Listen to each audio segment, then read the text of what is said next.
Todas las instrucciones que establecen cada una de las características que conforman tu cuerpo están almacenadas en una molécula de ácido nucleico conocida como ADN. Para que esta información pueda ser utilizada, debe ser transcrita a otra molécula, conocida como ARN, que ayudará a transferir la información para la síntesis de proteínas. El objetivo de este video es explicar el proceso de transcripción para lograr entender cómo nuestro cuerpo utiliza la información almacenada en el ADN. En la transcripción se utiliza una plantilla de ADN para reproducir secuencias génicas, dando como resultado una molécula de ARN mensajero. En 1970 se descubrió que algunos virus como el VIH poseen una enzima llamada transcriptasa inversa, que puede hacer la transcripción de una plantilla de ARN a una molécula de ADN.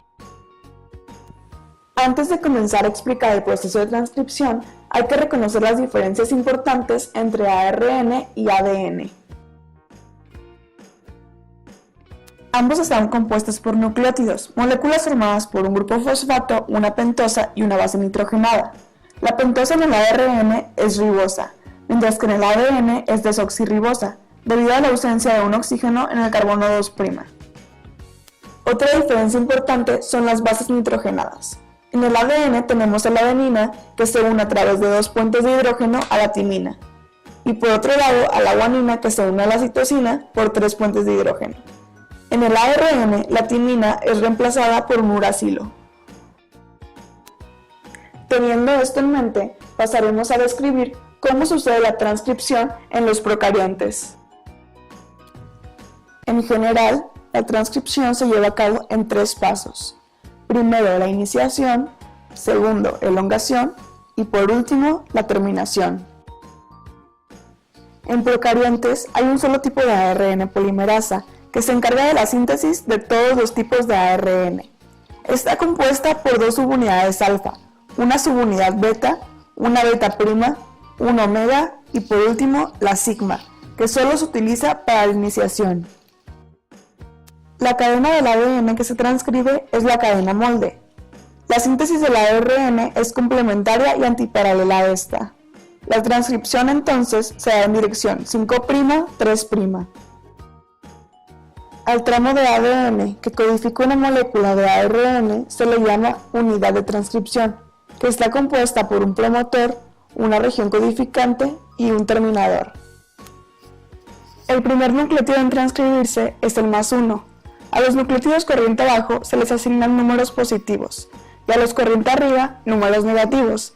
El promotor se encuentra corriente arriba del primer nucleótido, por lo cual no se va a transcribir. Para comenzar con la transcripción, el factor sigma se va a unir a la enzima central, compuesta por 5 subunidades antes mencionadas, para formar una holoenzima. Es importante mencionar que la subunidad omega no participa en el proceso, sin embargo ayuda a estabilizar nuestra enzima. Posteriormente, la holoenzima se une de manera débil a las regiones -35 y -10 de nuestro promotor.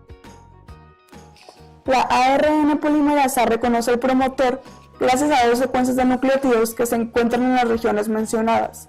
Una de ellas, la que se encuentra en la región -10, es conocida como la caja Pibnow.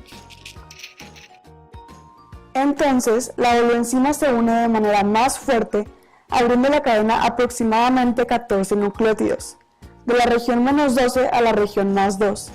Así es como se posiciona sobre el sitio de inicio de transcripción, +1. Para iniciar la transcripción, la ARN polimerasa une un ribonucleótido complementario al desoxirribonucleótido +1. Por ejemplo, si en la cadena molde encontramos una adenina, la ARN polimerasa va a unir un uracilo. Cabe destacar que no se necesita de un cebador como en la replicación. El primer ribonucleótido conserva sus 3 fosfatos, pero los siguientes RNTPs pierden 2 de sus fosfatos por hidrólisis, liberando energía que la ARN polimerasa utiliza en la catálisis de los enlaces de fosfodiéster. La ARN polimerasa sufre un cambio conformacional que hace que salga el promotor e inicie la transcripción corriente abajo. Generalmente el factor sigma también se libera. Posteriormente se crea una burbuja de transcripción. Un segmento desnaturalizado de ADN da aproximadamente 18 nucleótidos. La ARN polimerasa continúa añadiendo ribonucleótidos aproximadamente 40 cada segundo. Durante la elongación, el ADN se renaturaliza por detrás de la burbuja de transcripción y se desnaturaliza por delante de ella. Es decir, se va cerrando por detrás y se va abriendo por adelante para que la ARN polimerasa pueda continuar agregando nucleótidos.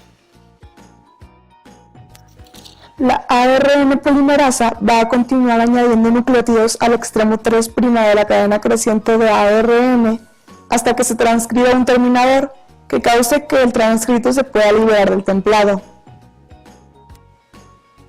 En bacterias existen dos tipos de terminadores, los terminadores dependientes de Rho y los terminadores independientes de Rho. Un terminador independiente de Rho contiene unas repeticiones invertidas seguidas por 6 nucleótidos de adenina. Las repeticiones invertidas son transcritas a la ARN. La cola de uracilos que se transcribe complementaria a la secuencia de adeninas detiene a la ARN polimerasa y las repeticiones invertidas de ARN se doblan formando una estructura horquilla, lo cual desestabiliza el complejo y el transcrito de ARN se separa de la cadena molde. Rho se une a un tramo de ARN fuera de la doble hélice. Cuando la ARN polimerasa encuentra una secuencia de terminación, la transcribe y forma una horquilla. Se pausa y Rho la alcanza.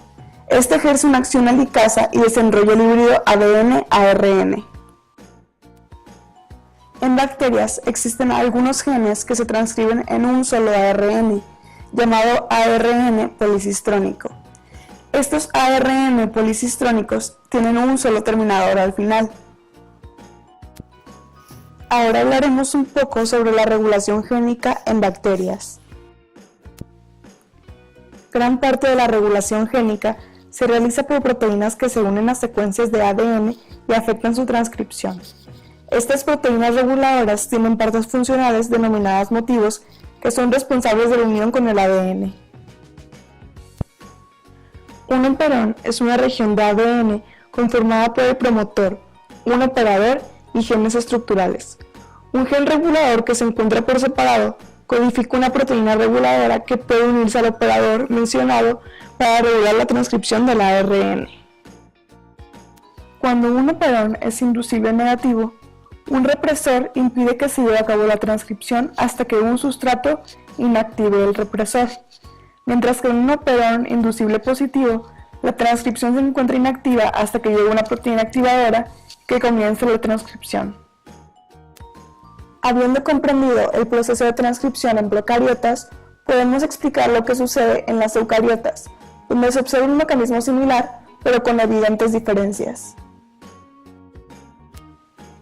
A diferencia de las procariotas, cuyo material genético se encuentra disperso, el ADN de las eucariotas se encuentra organizado en nucleosomas. Además, las eucariotas necesitan 3 polimerasas distintas, con diferentes promotores y proteínas asociadas cada una.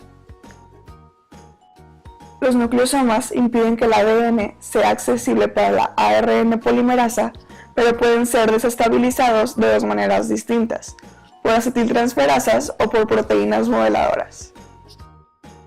Las acetiltransferasas añaden grupos acetilo a los aminoácidos en los extremos de las histonas, lo que desestabiliza los nucleosomas y hace más accesible el ADN para la maquinaria de transcripción. Por otro lado, las proteínas modeladoras pueden desplazar nucleosomas de promotores u otras secuencias importantes para la transcripción. Existen 2 grupos de proteínas accesorias que intervienen en el proceso de transcripción: los factores de transcripción y las proteínas activadoras.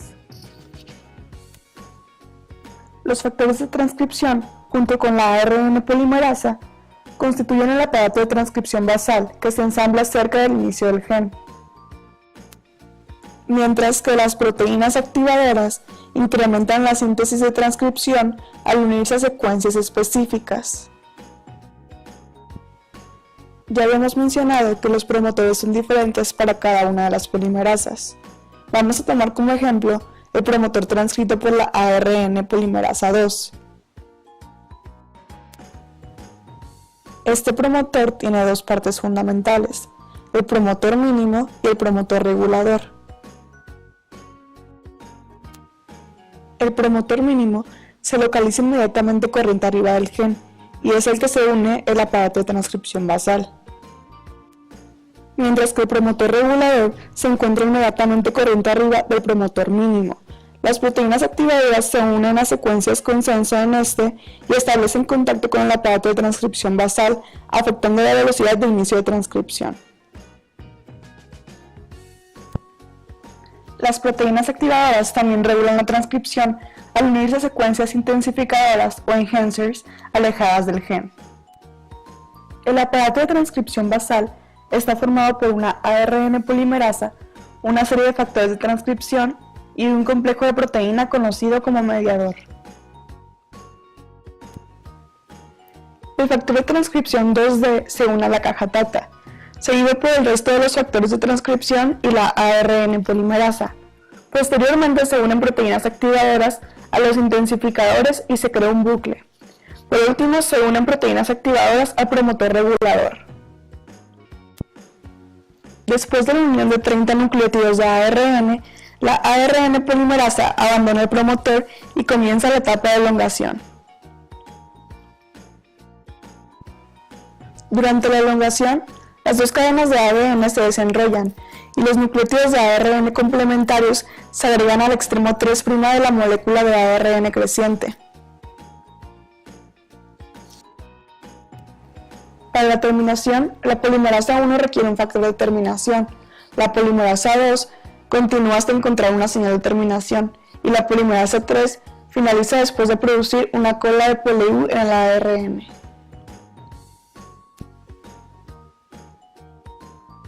Muchos genes eucariotes contienen regiones codificantes, exones, y regiones no codificantes, intrones. Inicialmente todos los intrones y exones se transcriben, pero después los intrones se eliminan por corte y empalme. Como conclusión tenemos que hay diferencias entre el proceso de transcripción en eucariotas y procariotas, sin embargo en ambos es el mismo fin. Hay que comprender el proceso para entender el principio de cómo la información del ADN es utilizada en nuestro cuerpo. Además, hay que conocer las excepciones que presenta el dogma, como la existencia de las transcriptasas inversas en algunos virus. La parte fundamental de todo esto es que la genética es el futuro de la medicina, por tanto hay que tener conocimiento sobre estos fenómenos.